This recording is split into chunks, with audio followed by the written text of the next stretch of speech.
Welcome to episode 121 of the REconomy Podcast, our fourth episode of this year's summer school series, where we discuss economic issues that impact real estate, housing, and affordability.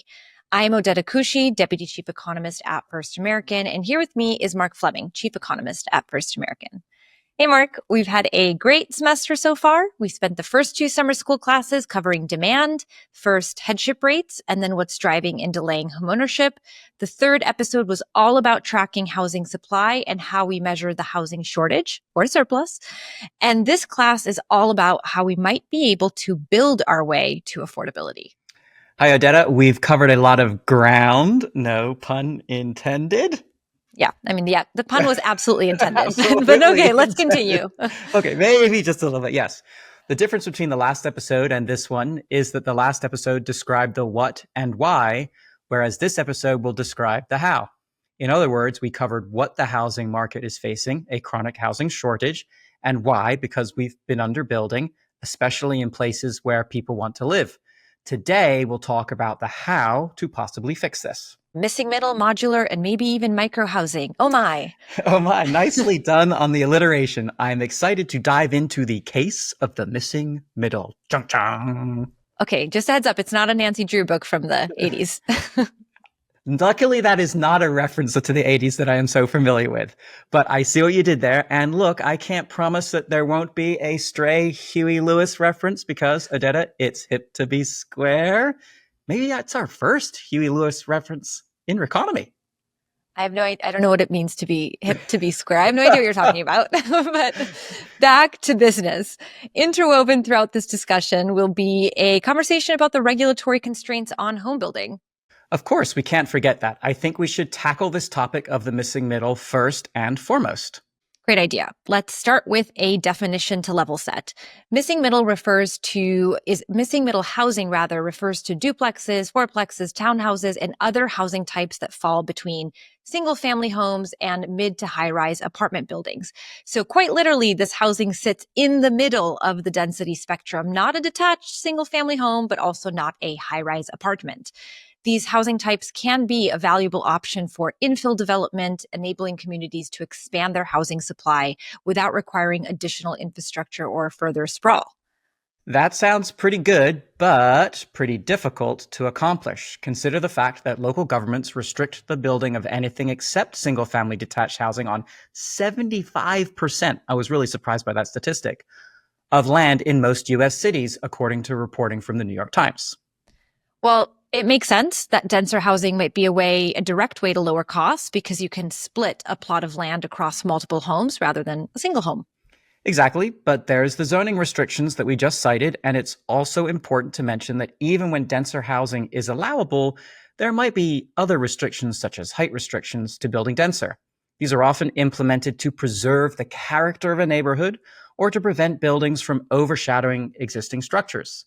However, they can limit the number of units that can be built on a given plot of land, making it less financially viable for developers. For example, if a developer can only build up to 3 stories instead of 5, the potential revenue from the additional units is lost, which can make the project less attractive financially or even economically inefficient. So there are other zoning laws that make it more financially onerous to build. True. And there are even more regulatory hurdles that we can discuss a little bit later. But first, we keep saying missing middle. When exactly did it go missing? Back to our Nancy Drew mystery here. Yeah, where did it all go? That's a great question. According to the National League of Cities, this shift away from building middle housing to single-family detached homes began in the mid-1940s. Zoning codes began to clamp down, so a lot of the middle housing we see today was built in the 1920s and 30s.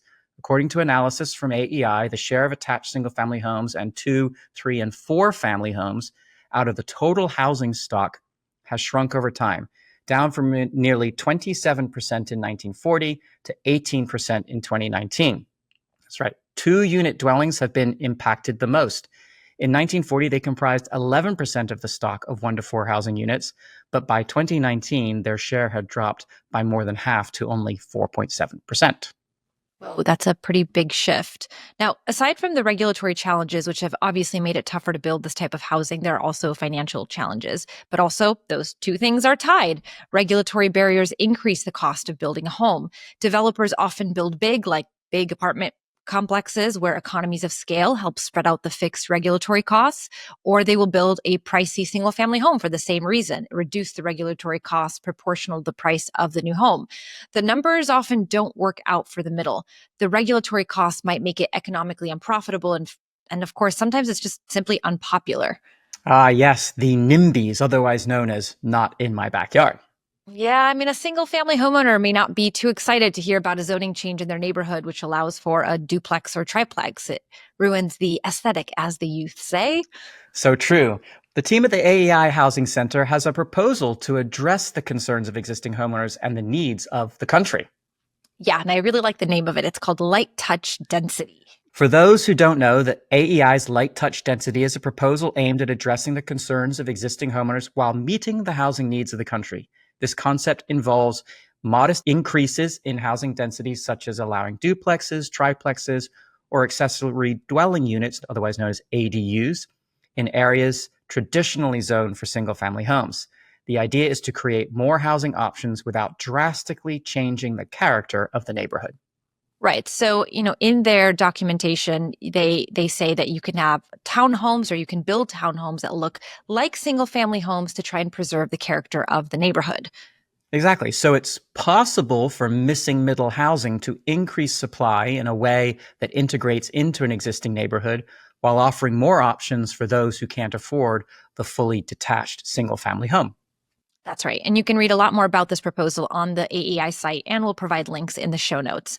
Now, I mentioned that we would jump back into some of the other regulatory barriers. We mentioned zoning laws and height requirements, but consider another barrier such as parking minimums, something we don't really think that much about, but it might require 2 or more off-street parking spots per unit, pushing up costs and reducing buildable area. Or setback requirements, also reducing the buildable area, meaning your building has to be a certain distance from the street or the property line.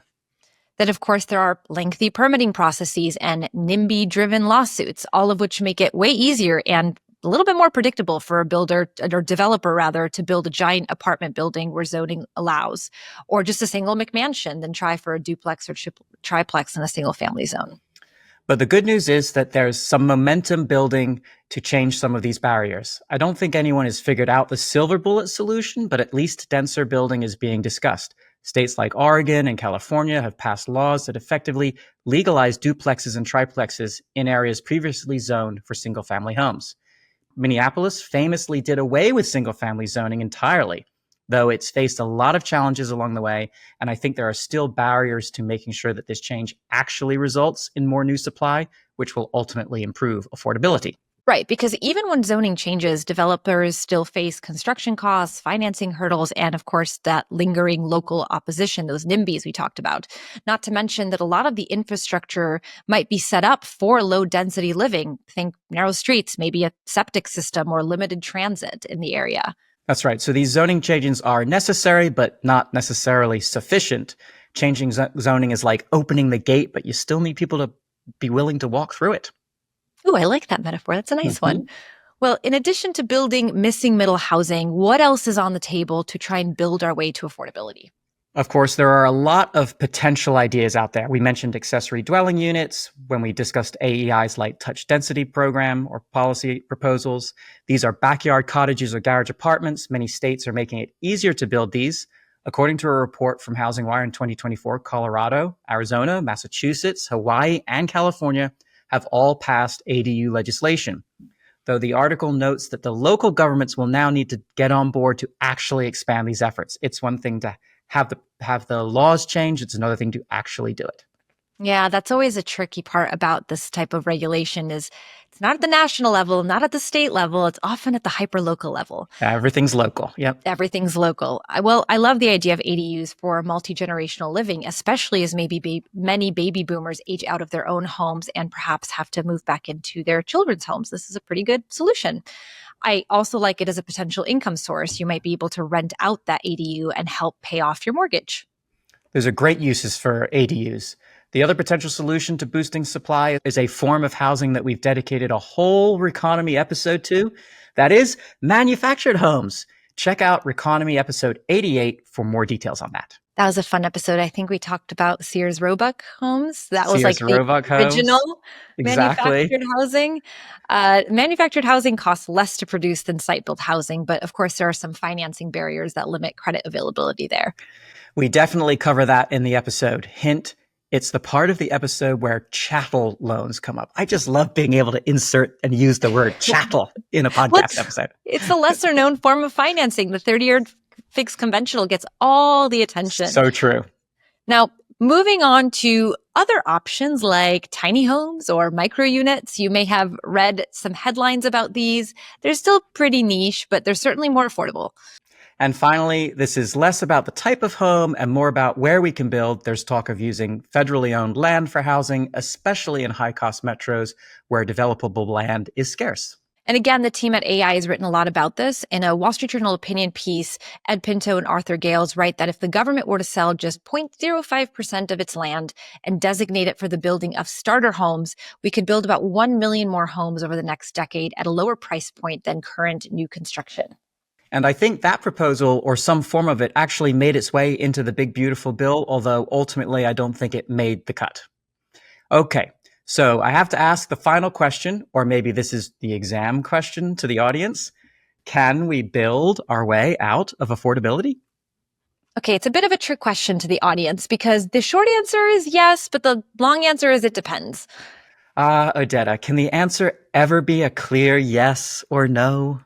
I mean, not in our line of work. No, Unfortunately, it's on one hand or the other. Exactly. We know that building more helps slow rent growth and price appreciation, all else held equal, by easing competition. In places that add a lot of new apartments over the past several years, like parts of Florida and Texas, we've seen rents that have risen slower than in higher barrier markets like San Francisco, for example.